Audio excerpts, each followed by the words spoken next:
টাকাটা না পাওয়ার কারণে আমরা অনেক সমস্যা পড়েছি। কেউ যেমন বিএডে টাকা দিয়েছে, কেউ বিএডে টাকা দিয়ে সিট বুকিং করে সে এখন পর্যন্ত অ্যাডমিশন হতে পারেনি। যে টাকাটা বুকিং করেছিল সে টাকাটা নষ্ট হয়েছে। আরও বিভিন্ন কাজে আমরা পড়াশোনা করতে পারছি না, এগোতে পারছি না।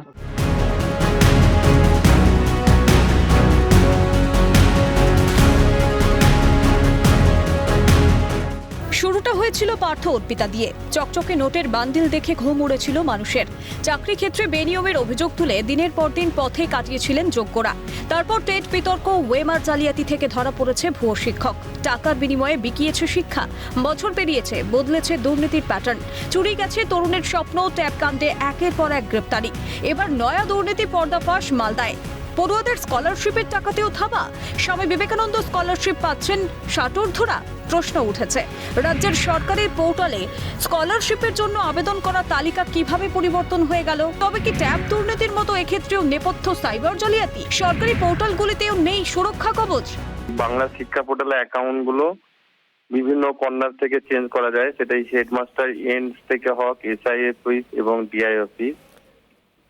এই অ্যাকাউন্টগুলো বিভিন্ন পাসওয়ার্ড নেই, যেহেতু ওটিপি সিস্টেম নেই। এটা না থাকার ফলে বিভিন্ন অ্যাকাউন্টগুলো হ্যাক হয়ে একই জায়গায় একই ব্যাংকে বিভিন্ন আইএফসি কোডে ছাত্রদের অ্যাকাউন্টে না ঢুকে যে বিভিন্ন অ্যাকাউন্টে টাকাগুলো চলে গেছে।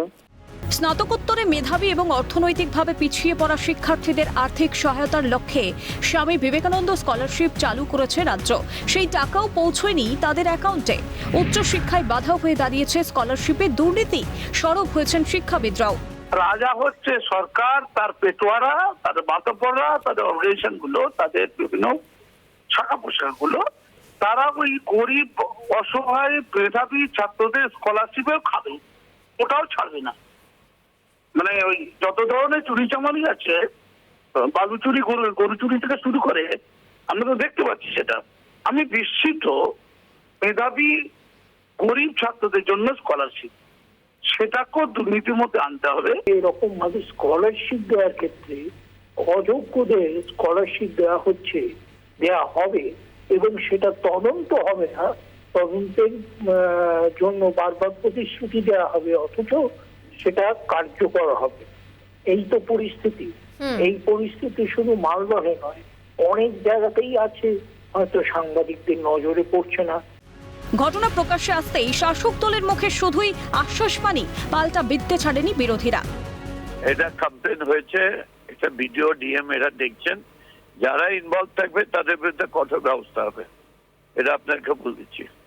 এখানে কোনো মার্সি নেই। এই ধরনের যারা নোংরামি করবে তাদের বিরুদ্ধে অ্যাডমিনিস্ট্রেশন খুব হার্ড আছে। তো তৃণমূল কংগ্রেসের তাদের হচ্ছে বেঁচে থাকার একটাই উপায়, সেটা হচ্ছে দুর্নীতি।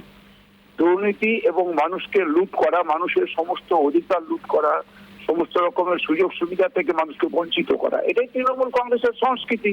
তাই তৃণমূল কংগ্রেসের এখন যা অবস্থা, তাতে হচ্ছে মানুষ থেকে বিচ্ছিন্ন হচ্ছে, তাই তারা পুলিশের শরণাপন্ন হচ্ছে। যে কোনো সরকারের উত্থানের অন্যতম দুটি স্তম্ভ হলো শিক্ষা এবং স্বাস্থ্য। সেই দুটি ক্ষেত্রেই রাজ্যে উঠছে পরপর দুর্নীতির অভিযোগ। পুরো শিক্ষা দফতরের বিরুদ্ধে হয়েছে মামলা। রাজ্যকে ক্রমশ দুর্নীতির পাকে তলিয়ে যাচ্ছে শিক্ষা। ক্যালকাটা নিউজ।